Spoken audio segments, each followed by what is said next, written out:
I came to visit my friend Jimmy Cooper from Hey Worship Leader because I had one question to ask him. Jimmy, Yeah. should we be singing Bethel songs in our church? This is the most important question. This is why I drove 5.5 hours from Pennsylvania, because I wanted to ask Jimmy in North Carolina what his thoughts were in person. This way I could physically assault him, depending on his answer.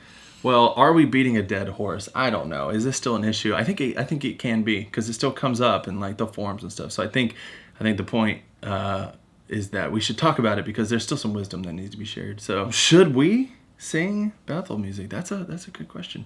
Well, what do you think? What do I think? Well, if you didn't see my 2 videos that I made on this before, the first one, first of all, I guess I am in this video, but before I didn't talk about this question because I know that it's controversial, but then I opened up the Real Talk question and answer, the episodes that I do, and somebody asked that question, and I answer pretty much every question that somebody asks, and so of course that one came up. And so where I landed in that first video was, I don't agree with what Bethel teaches, but I still think it's okay to sing their songs as long as the specific individual songs, like the truth that is in them, is biblical. So that's where I landed in the first video. After that video, I did a little more research and I watched some Bethel services, and then I kind of leaned more in the direction of like, I don't know if I'm so comfortable with singing these songs at all anymore.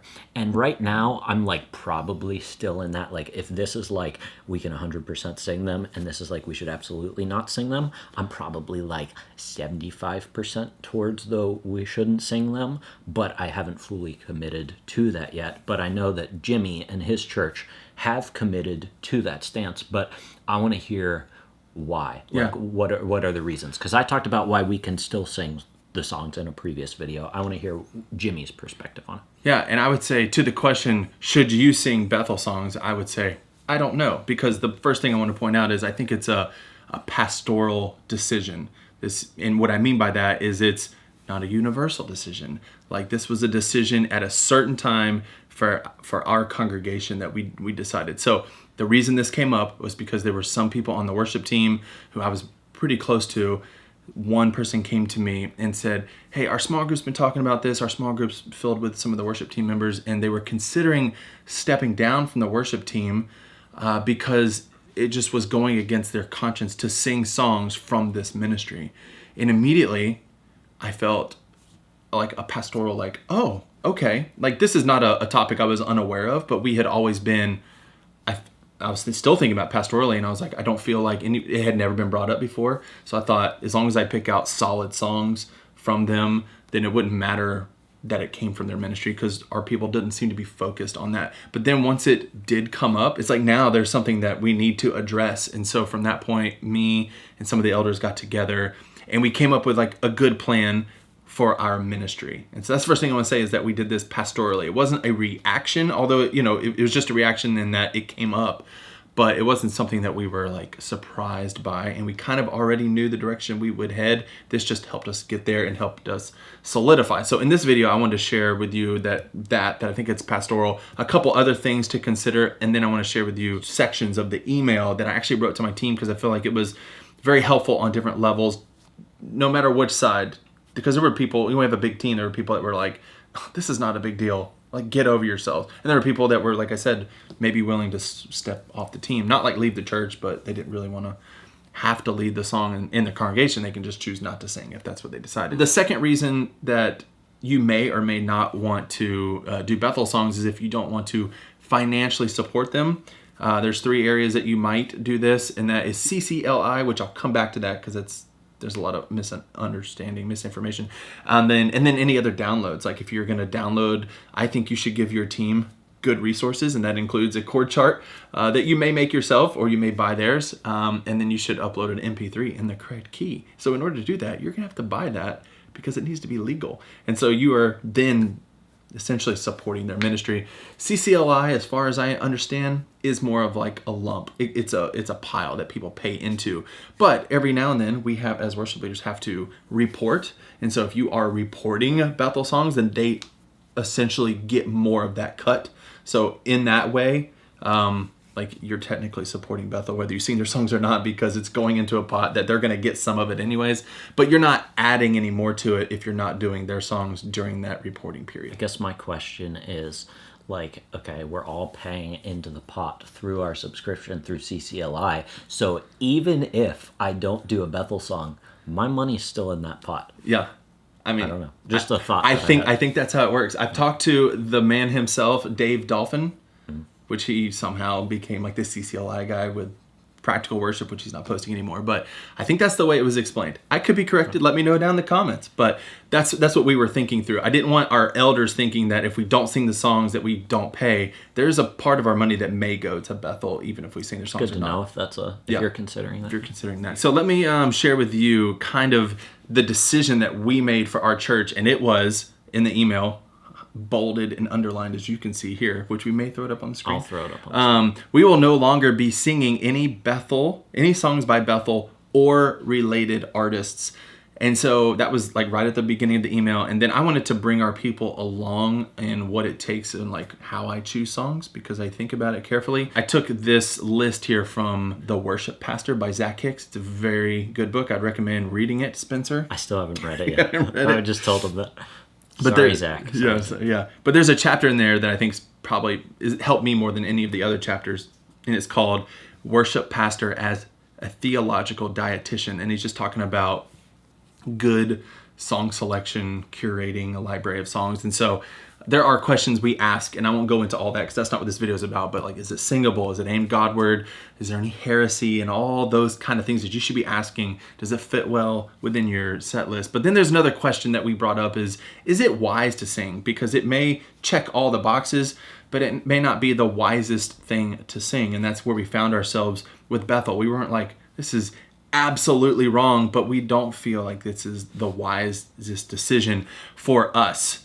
Given the harmful beliefs of Bethel Church, whether it's something specific or just the whole drama surrounding it. And right now, and this was a few years ago, and right now we've kind of applied this to Hillsong even. So at my church, we don't even sing Hillsong right now.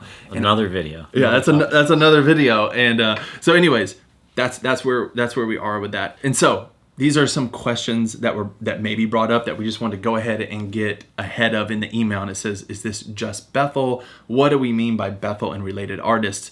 Because there are collabs everywhere. And so we were like, if you can go, we didn't want to, as a pastoral move, we didn't want to lead anyone potentially down a path that would say we approve. Because I feel like this applies in many areas. If you're leading worship on your team and people see you on stage, they see you as a leader. That's why we would say everyone's a worship leader. If you're doing songs and you don't say anything about it, they would just assume naturally that, well, this church agrees with that song and it's by this artist. Let me go check them out more. That was the main thing that we didn't want to happen. And so, well, then where do you draw the line? That's kind of like the biggest thing, because there's so many collabs right now. So we said Bethel and related artists, and we meant if you can go to the Bethel website and see their name, if they're on staff, those are the songs that we are no longer going to do. So that includes Jesus Culture. It includes, there were like the Torwaltz and Christine DeMarco. And so I listed some songs that we would no longer be doing. There were only 6 songs, which I felt good about at the time. There were only 6 Hillsong songs in our library that I had to cut, but they were like solid ones that I've even asked my pastor since, like, can we do it? And then like the week after I asked him, like more drama with Hillsong happened. So I was like, okay, whatever. Anyway, so related artists just meant, can you go to the website and see them? It did not include artists like Phil Wickham, who regularly writes with them, but he's not on staff. And so it's not like he was part of the Bethel Collective, which at the time when we made this decision, it was like Corey Asbury was on there. I think Brandon Lake and Dante Bowie. Is that how you say his name? Bow. Is it? I've only ever heard it. Bow. Let us know. I know it's not Bowie. I'll tell you. Oh, shoot. That's all I've ever said. Anyway, so that was who's on there now, but I've realized since then that collective is always changing.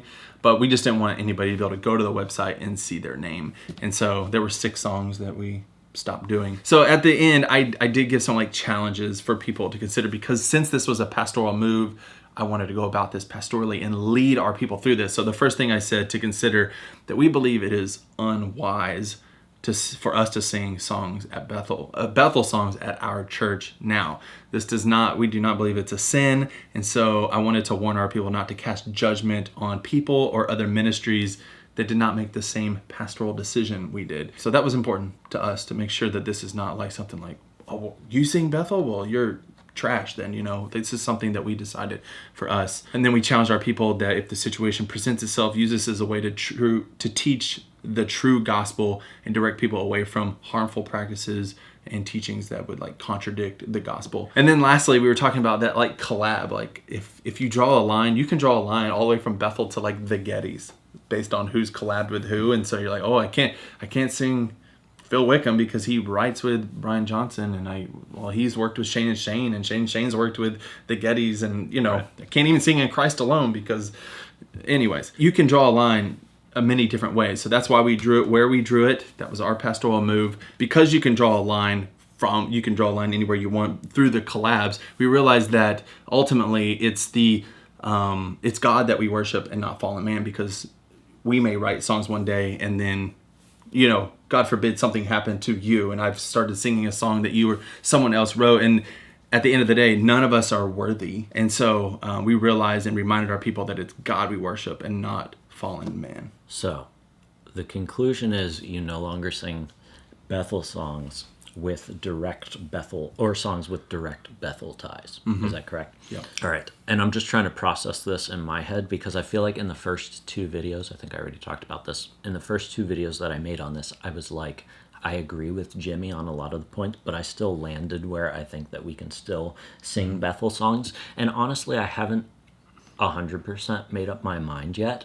But since I've made those videos and looked into it more, the more uncomfortable I've become with singing songs from Bethel. I haven't made a definitive statement in my church yet where I'm like, we are absolutely not going to sing these songs. But that being said, I also have not sung any Bethel songs for the past 8 months or so, because this was actually a conversation in my church as well. And I think when I started at my church, it was this transition from, they had a contemporary service there before, but for a while during COVID, we went back to a blended service. And so we were, there were people from the traditional service meeting with people from the contemporary service, and several people, actually not just from the traditional service, but from the contemporary service too, brought up the whole, should we sing these songs thing. So it was a question at my church too. And that's why I started looking into it, and then I made the videos on it, and then I started watching Bethel services, and I was like, I do not agree with much of what is going on here. And so I think, I don't want to say I almost want to say I feel like people who are just gung-ho, we can absolutely sing these songs.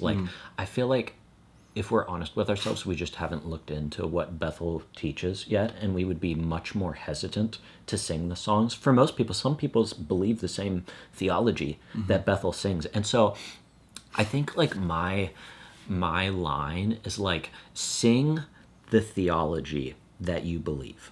Some churches believe Bethel theology, and I'm speaking specifically when it comes to worship here, because part of my hesitancy of doing Bethel songs now is not just from this is an organization that I don't want to support, but the more I look at the theology of the songs themselves, and I'm not saying that every song is like this, because I think that there are some biblically accurate songs, but my theology of worship has developed in a way over the past year where the songs that Bethel provides, because their theology of worship is almost a polar opposite of where I've ended up in my theology of worship. And we're going to be talking about that in the next video that we're about to film, the whole idea of the presence of God. And so when your understanding of the presence of God in worship, the purpose of my worship is so that the manifest, palpable, tangible presence of God shows up in the room, and I need to do certain things to make that happen. Whether you agree with that theology or not, if that is your theology, you're going to write songs that support that theology.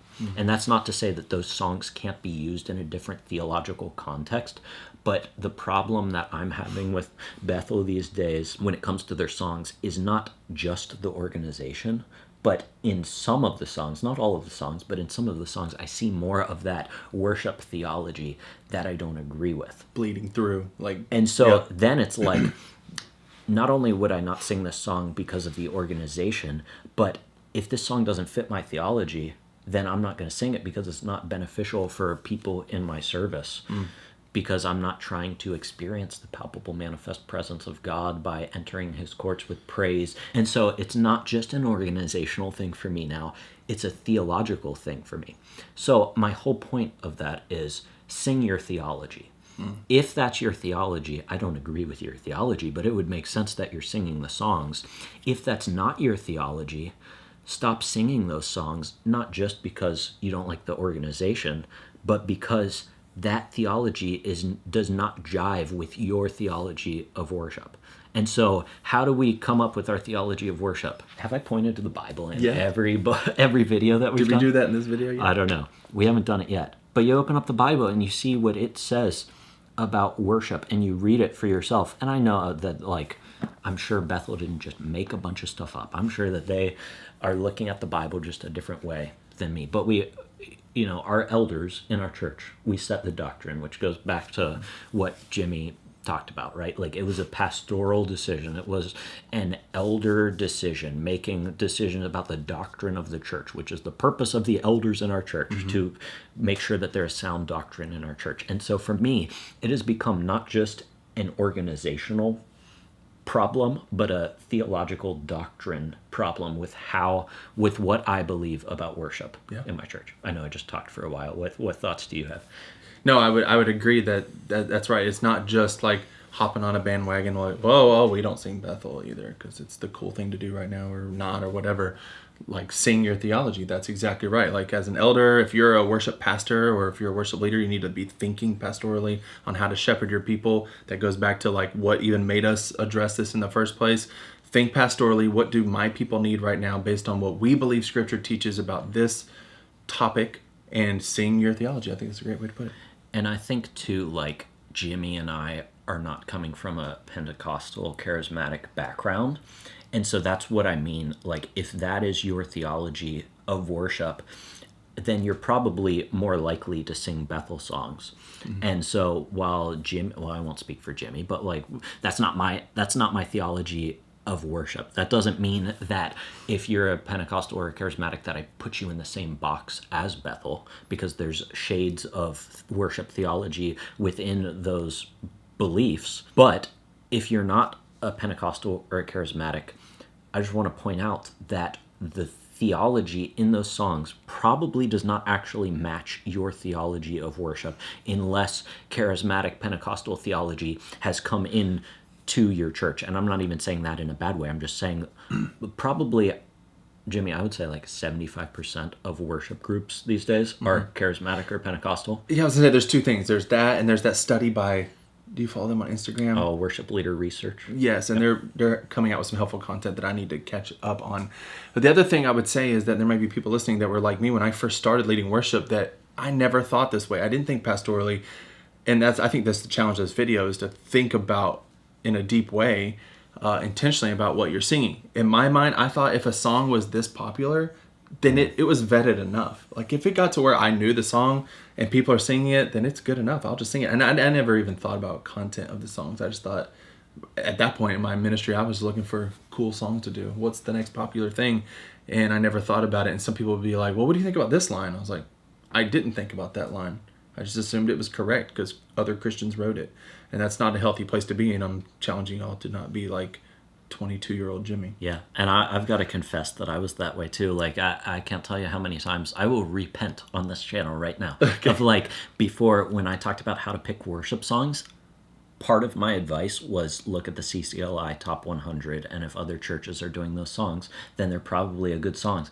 Yeah. Because I suspected that, if the church is vetting these songs, then they should be picking the best ones, but that is not always. And that's not the case. And all of my advanced guitar tutorials that I made, I looked at the CCLI Top 100, and I'm not like blaming CCLI here. They're just getting all the data together. But just because a song is on the CCLI Top 100 does not mean that it might mean that it's a catchy song. It might mean that it's a popular song. You're not going to sing I Speak Jesus? No, I'm not. We can talk about that later. But just because it's on that list doesn't mean that it's... And I won't even go as far to say that it is theologically right or wrong, but I will go as far to say that just because it's on the CCLI Top 100 doesn't mean that it fits the theology of your church. Yeah. And I think that's what people need to hear. And so, back to my main point. My problem with doing Bethel songs is not so much the organization thing. Well, I mean, that's still part of it, but it is the theological thing. So like Jimmy said, think about what is the theology of your worship? What are we trying to accomplish when we gather together? And that's why I've been talking more and more about theology on this channel, because that is the foundation. I think a lot of people, especially today, they take the songs that we sing and make those our worship theology. Because the songs we sing form us. That's true. Yeah. I mean, our liturgy, the form of our service, includes songs.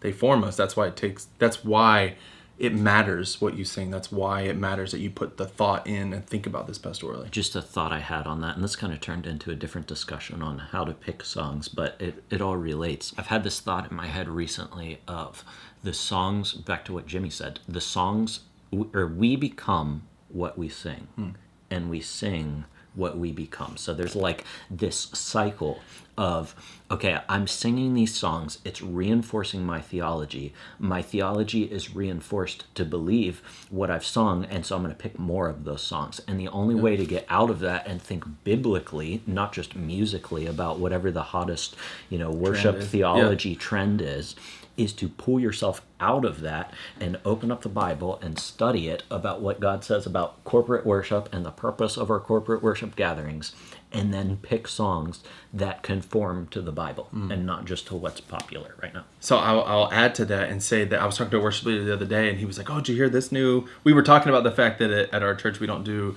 Hillsong or Bethel, but they were sharing with me some of the amazing songs that come out recently, and I said, yeah, honestly, I haven't listened to any, because when I do spend time listening to Bethel or Hillsong, it's great musically, and a lot of it is a lot of good lyrics. And so it made me want to do it. It made me more upset that I couldn't do it. Sometimes, I'd feel like, oh, I can't do this song.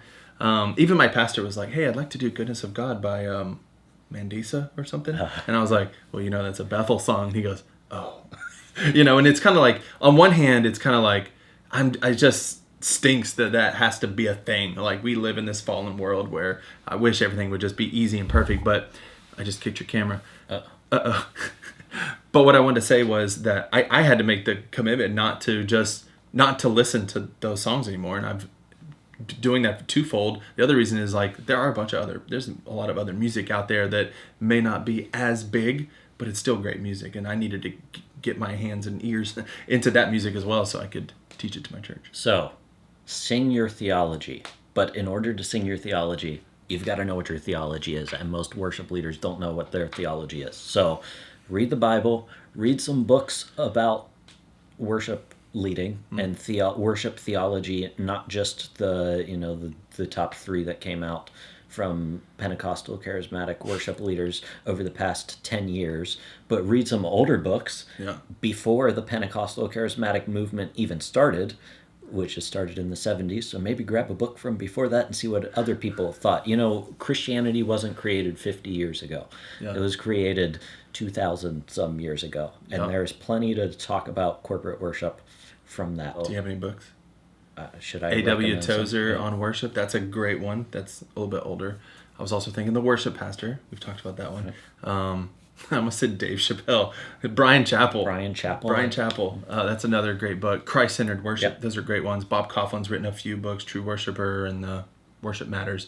So those books are great to think about these clearly. There's Doxology and Theology is another good one, and Rhythms of Grace. There you go. You got a bunch of suggestions to at least look into if you've never thought about this before. And then I will also say, read some books from Pentecostal, Charismatic, if you want to hear that viewpoint. There's plenty of books about that out there, and then you get to decide. You get to say which looks most like the worship that I read about in the Bible, right? We don't just take authors' words and be like, this is truth because somebody wrote it in a book, but we compare it to what the Bible says and see which one makes the most sense when it comes to what the Bible says about worship. I did create a new resource. It's a free PDF. Maybe he'll link it down below, where if you want to get your people more engaged to actually be singing in your service, it walks you through like each day of the week and gives you little homework assignments to do. If you want that, click the link in the description. Other than that, thanks so much for joining us. Until we see you in the next video. Keep leading worship well. Nailed it. You'll get it in the next one.